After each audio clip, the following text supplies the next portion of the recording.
Nella metà del XIV secolo, in Catalogna, su pergamena uno scribano ed un artista sconosciuto celebrarono il rito pasquale ebraico con la Haggadah, oggi al British Library di Londra. Nella prima metà del XV secolo, nel castello della Manta, vicino a Saluzzo, Giacomo Jaquerio trasformò eroi e miti in eleganti cavalieri serventi e dame leggiadre, ossia le bellezze del tardo gotico. Haggadah significa narrazione, tramandare.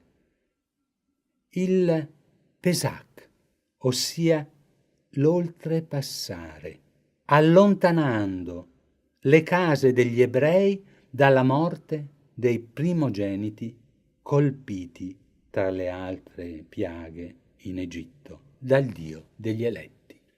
Nella Manta vedremo il racconto di Carlo Magno, costruttore del suo precario impero di lacrime e sangue, e poi di Ettore, intrepido guerriero, antagonista di Achille, e Davide, astuto nell'arte della guerra e dell'amore, ed altri campioni di turpitudini tramutati in romanzo cortese per occultare l'oscenità del potere. In verità, la miniatura tace delle 10 piaghe che tuttavia non piegarono il faraone, ma prostrarono il popolo egiziano, e si tace della ospitalità avuta del popolo ebraico per 3 secoli in una terra meno aspra di quella palestinese. Insomma, la storia la scrivono i vincitori, per educare i figli al rispetto della legge o per dipingerla graziosamente. Tuttavia, dei grandi, noi vogliamo conoscere i difetti, scrive Alan Bennett nel Vizio dell'arte, le paure, le debolezze, quindi parliamo della vanagloria di uomini in odore di Nobel, ma che ancora hanno bisogno di vincere imbrogliando con i dadi a Monopoli. Sulla tavola imbandita non vi è traccia di pane. Per 8 giorni nulla si potrà mangiare che contenga lievito. Solo il matzà, pane azimo, è consentito, come vedremo nell'immagine seguente. Vi dovrebbe essere una zampa di agnello pasquale ed un uovo sodo per ricordare il tempio, erbe amare come la schiavitù subita, ed ogni commensale dovrebbe bere 4 coppe di vino. La festa è iniziata dopo le preghiere di ringraziamento, probabilmente è notte. Le stelle barluccicano tra fantastici volatili, fenicotteri, fagiani e gru. Un drago rigurgita fiorami di cui lupi e un pellicano sono imprevedibilmente ghiotti. Il padre spezza il pane arabo. L'attenzione dei bimbi è massima. Sanno che qualcuno sta preparando una sorpresa. L'afikomen, il primo pezzo di pane azimo, matzah, che sarà nascosta, trovandola, si avrà un premio. Un cane raspa per entrare, un guerriero burlesco cavalca un gallo, chissà cosa gli passa per la testa. Una creatura nera e nuda impallidisce, capelli e dita al cane maligno che si è appropriato della veste. Un coniglio suona il corno, la cornacchia zittisce un mastino. non conoscendone le intenzioni, la lepre se la dà a gambe. È una famiglia ricca. Il rispetto della tradizione è una benedizione. Che dice in verità la Bibbia nel Deuteronomio, capitolo 16? Osserva il mese delle nuove biade, che è primo della primavera, per celebrare la Pasqua in onore del Signore Dio tuo, avendoti in questo mese durante la notte il Signore Dio tuo tratto dal paradiso. Sappiamo che il mare si chiuse al passaggio dell'esercito del faraone. Poteva accadere prima che i soldati iniziassero la traversata, nessuno sarebbe morto ed il popolo ebreo sarebbe stato comunque salvo. Banchetterai davanti al Signore Dio tuo, tu, il tuo figlio, il tuo servo, la tua serva, il levita, il forestiero, l'orfano e la vedova che dimorano con voi.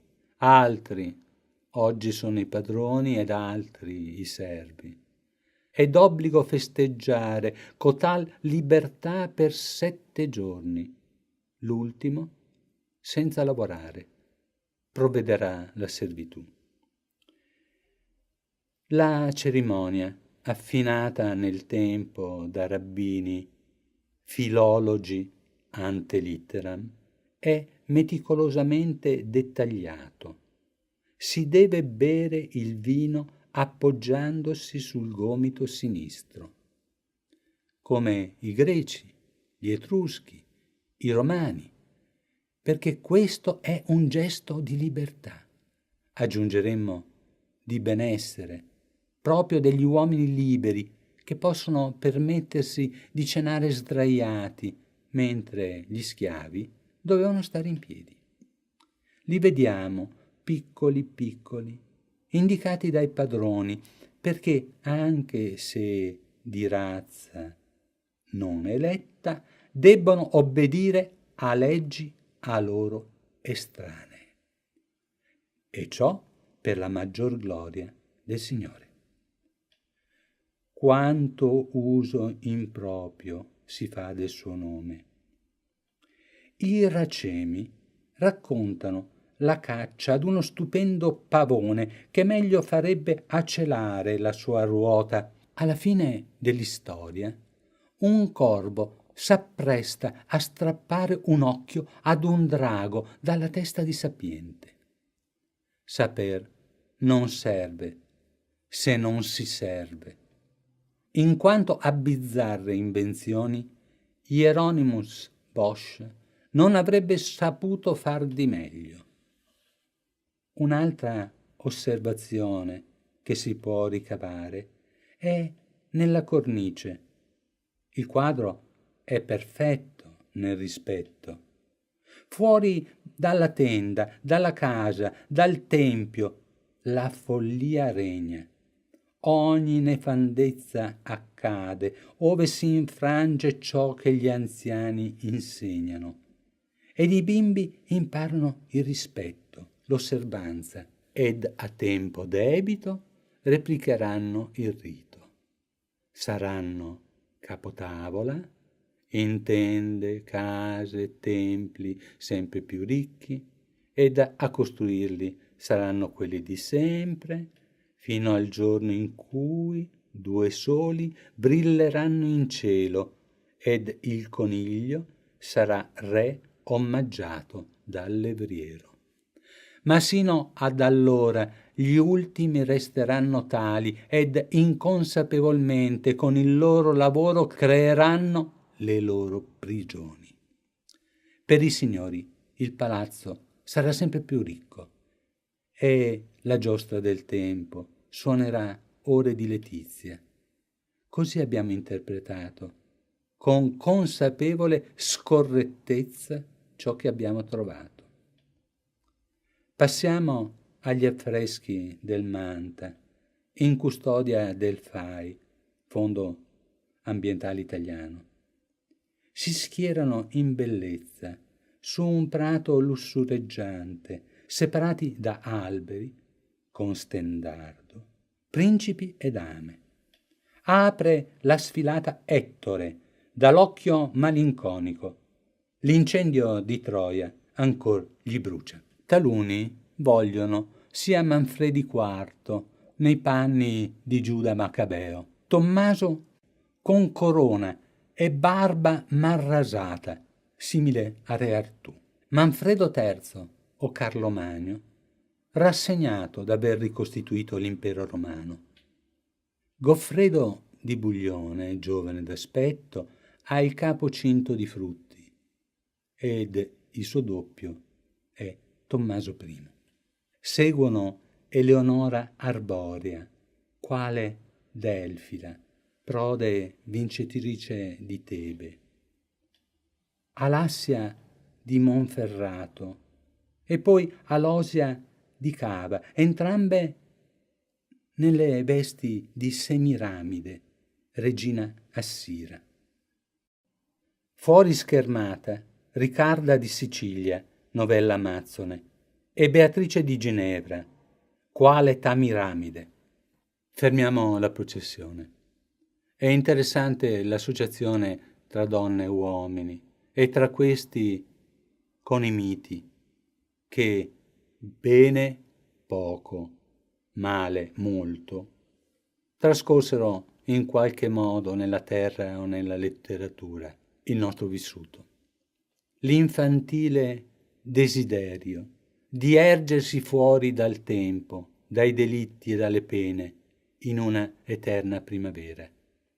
Ed il bagno nella fontana della giovinezza che trasforma re, prelati, monaci, regine, cortigiane da corpi atrofizzati in virgulti gaudenti è il finale che la favola si merita. Tutti in sella, trombe, flauti risuonano nella foresta, presto sarà sera. E nella scuraglia l'ardor si manifesta.